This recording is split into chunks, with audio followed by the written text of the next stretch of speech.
to you, Sarah and Will. Thank you very much, John. Do you know, he always reminds me, he's got the look of Alan Rickman, the actor Alan Rickman. From Truly Madly Deeply? Yes, this and was the the Sheriff guy. of Nottingham in Robin Hood, Men in Tights, no, the wrong film. He was dead, wasn't he, the guy in Truly Madly Deeply, as I recall? And I never wear tights. I'm sorry, John, you were listening. I'm sorry, I was listening, yes. Seen dead or alive in tights, he would not be. Welcome back, thanks, gorgeous, John. by the way. He is, he's a pin-up somewhere in Bootle or whatever.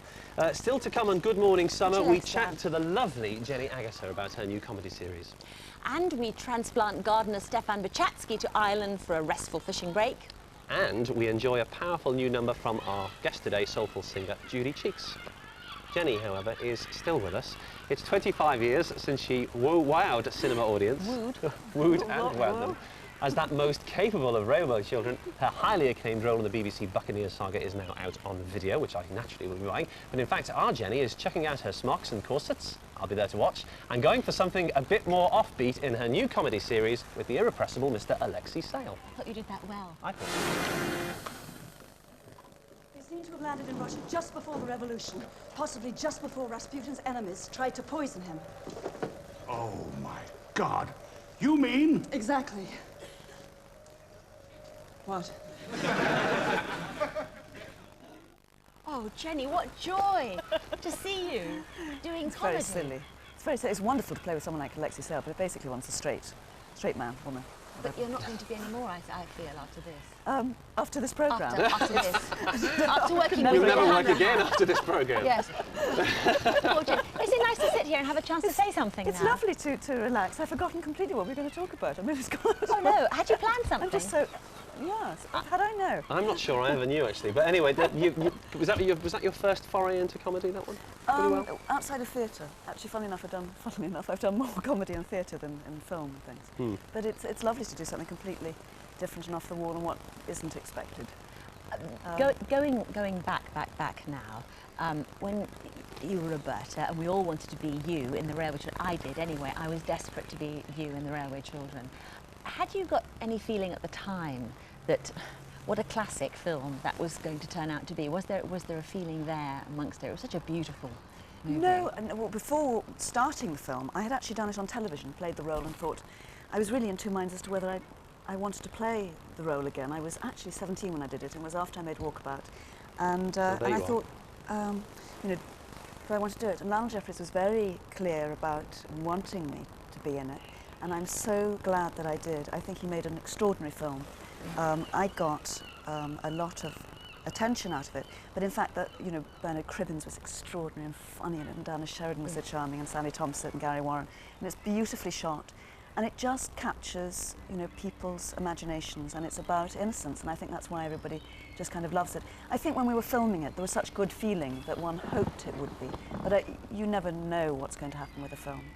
But did you get tired of that sort of goody two-shoes image, and that's why perhaps you've enjoyed stepping out into comedy on screen as well as on stage? Well, after Railway Children, there really wasn't very much in the way of films in England. I mean, that was the end of that EMI kind of load of films, and then it was completely quiet. So I went into theatre and didn't make another film anyway till Logan's Run, which is when I went to the States, and I was then 21. When you went to the States, what determined your choice of roles, the roles that you took? Isn't it nice? Enjoy the sun. I'm going to put my sunglasses back on.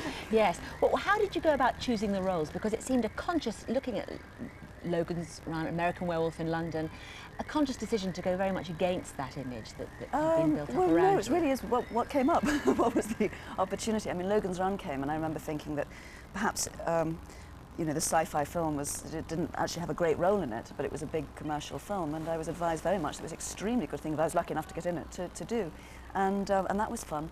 But I mainly was talking, with matte shots in the background and wandering through sewage plants. It wasn't great fun to film, really, but it was an interesting thing to do, and it was a very commercial piece, so it was good to do. You were all trussed up in Buccaneers. Now, I only saw the one programme. No, I was the loosest of them all. You were, weren't you? Yes, you were. Typecast again, eh? I always, when it came to your scenes, I always felt that I could start to breathe, because, we're looking at those girls in corsets, and then suddenly it would be your scene, and there you were, you floozy. Yes, I know, in kimonos and things. It was wonderful, because they were all, I mean, it's dreadful. You can't eat lunch, you can't sit down, you can't do anything with a corset. I mean, it's just impossible. Did you feel... I read somewhere that actually some of the guys on that film said they felt vulnerable because they were so trussed up, and they could understand why Victorian women behaved the way they did.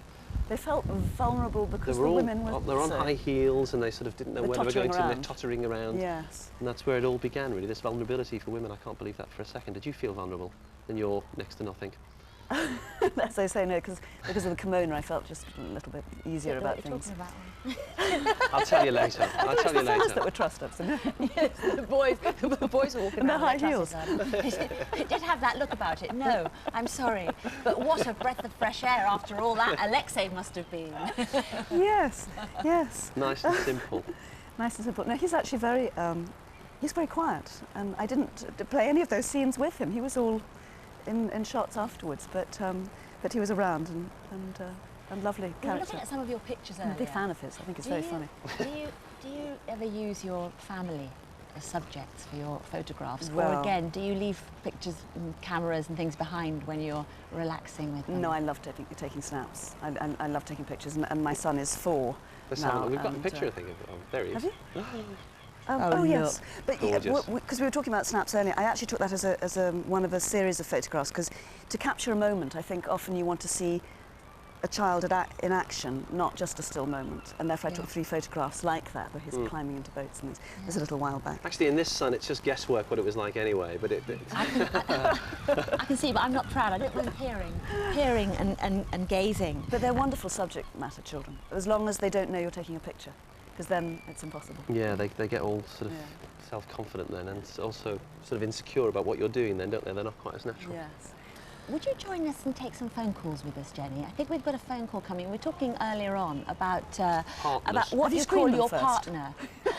No, they come straight in. I'm sorry. Have you had bad experiences with unscreened phone calls? I mean, what did you know, before you were married and in various relationships, do you call your boyfriend, your man friend, your Well, significant other? I think the whole point of this, trying to get away from being married for most people, is that you ought to remember what your partner's name is, opposed to saying, "This is my." Yes. Have there been that many, Jenny? What are you trying to tell us? No, that's right. I can remember the name. The name, you noticed there, not names. Name. Sarah and I go just on numbers, really. Okay, let's take your calls. Speak What for have you? yourself. Our first caller, we have a caller now, and who are you? Eileen. Eileen, Hello, Eileen Scotland. from Aberdeen. Hello. What do you call your partner? Well, in Scotland we call them bidey in. Bidey in. Yeah, like in Scotland the word for live is bide, Yeah. B-I-D-E. Aberdeen. So it's bidey, because we add I-E on to the end of things. Aberdeen. And you're living with them, so you're living in, so it's a bidey in. So come bidey in with me.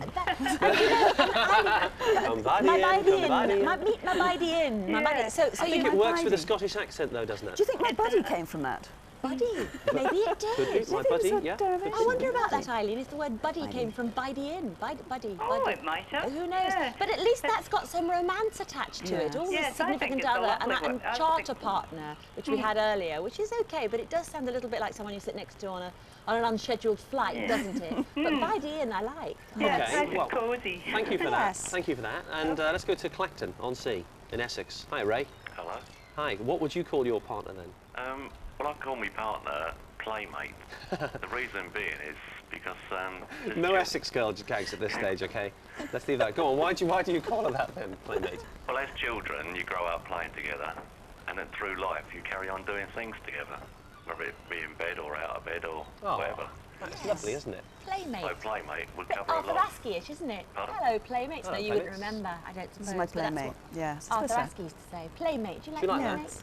Well, it has a different connotation if a fella says, "This is my playmate," to a woman saying, "This is my playmate." That's the only What thing. a good point. It does. Oh, Yes, it's a shame, but It would sound a little bit like. Because Sarah Yes. actually did introduce me yesterday as her plaything, but I just sort of glossed over it as fast as I could. well, No, at I've least it's changed not that now. sexist.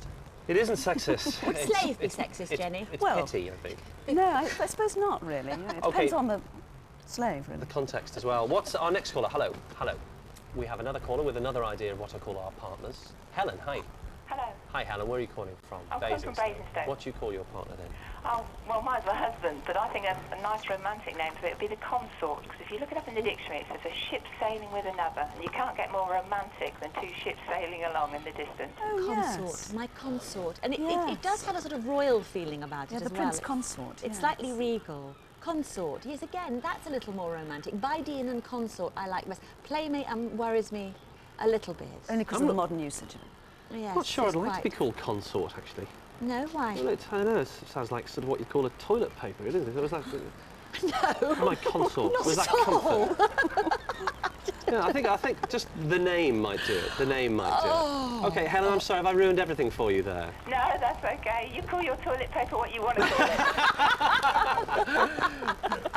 Well, this is my friend when necessary, I think. Okay, Helen, thanks for that. I think Bideen's won it, don't you? Bideen by I a really short do. notice. Jenny, thank you so much. And I'm Thank so you. glad that you actually got to talk Speak. I in can't the end of believe it all. Talk gibberish. No, you didn't. No, I At did all. that. No, we make up for you that one. Jenny, thanks. Thanks. Thank you. Well, now it's off to the Emerald Isle as we export another expert. And this time it's Stefan Bichatsky, who's taking a well-deserved break from the garden in the company of his 16-year-old son, Simon.